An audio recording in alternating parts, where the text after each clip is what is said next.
We've got setup. That's your main change, yeah? Yeah. You've moved your hand probably about an inch away from the body. Yeah. It feels about 6 inches, if not more than that. Like, Yeah. waving your hand up here Got somewhere, a okay? drive And you got exactly, yeah. But in reality, what you want your arms to be hanging fairly similarly from the shoulders there anyway. We don't want to be sticking. Okay, we don't want to be sticking them in kind of too far in this. It just creates. There's no space. You're cramped. And the way then you got to try and swing the golf club is kind of swipe your arms across the body, which I say gives you too much kind of side spin. And we can see as the club goes back here. Now, takeover's pretty good in both cases, okay? Yeah. Club going back towards target there. On the way back, we're fine. We're nicely on plane. Because your arms are quite close in, you can see the angle of the shaft on that right one, just a little bit steeper. Look at the right forearm. That club now is more matching up to your forearm. That one, there's quite a lot. You're kind of a bit this way, and it's just here now. And then when you come into it, we kind of see through impact as we go through, striking the ball there, okay? The left-hand one now, your hands are kind of still visible. The right-hand one there, your hands have gone, okay? Now this one, the left, you've actually hit the ball before the right-hand one. The fact your hands are still visible post-impact here and the right-hand one, they've disappeared, means your club kind of swinging a little bit more. You can see your exit point now, sort of a little bit sort of towards target. You're always going to be a bit more round to that left, that's fine. But your elbows kind of collapsing this way. Exactly. Exactly, those hand in the pocket, as we call it, yeah. So you can see, as you said, this arm is up there, whereas this is up really bending, where you sort of just gone and sniped it across. And that is really such a telltale swing of a lot of juniors and young kids are trying to and it's something we all kind of created years ago. And we had to go through that kind of like realisation that we want to get more backspin rather than side spin. Yeah. But the way we try to get more backspin is almost like trying to swipe the legs from underneath it. And it kind of works, but it creates so much side spin.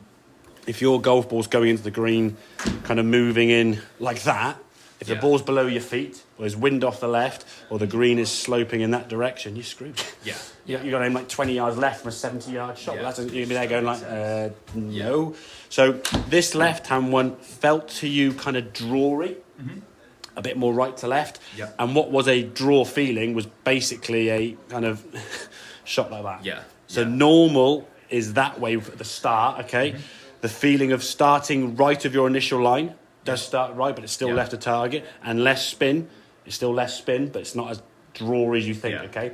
And that's with the feeling. You'll get a few cleaner ones because your angle is shallower. So when you come in a bit shallower this way, obviously hitting the ground's not going to be as easy. When you're out there, hitting the ground is very easy and you just chomp into it, okay? So getting that kind of flatter angle. We're looking to bring the launch down. Ideally speaking, with your wedges somewhere in that sort of mid to high-ish 20s, 24 to 26-ish.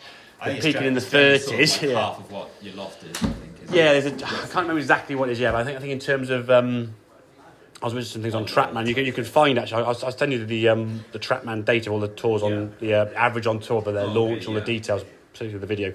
And you can see what you're looking for with it. They're the more full wedges, but it will give you an indication of what a wedge should look like in terms of how you're playing these pitch shots. But I think as well, once you start striking it, and you're getting the spin and the control on that golf ball you want, you'll start feeling more confident with the shots. So that one there, 27's a little up, but 8-4, 5 spin is to the right is good. It's a much more under control shot. Your spin's gone down almost a third. I mean, sorry, 2/3. I mean, you had something like 1400s, which is just way too much. And just, you can't control the golf. But the ball's spinning that much left to right there, and you've got no chance. We want that ball to be spinning backwards and a lower launch with backspin rather than a higher launch left to right spin. Because if you get windy conditions and you get Brunel, any course you play, if you're hitting a wedge at 20 yards of cut spin, it's like no control at all, mate. Okay, does that kind of make sense then, yeah? So hands slightly further away. Drawy feeling will flatten things out and just bring that ball back down and get the numbers you're looking for. Okay, mate? Good man.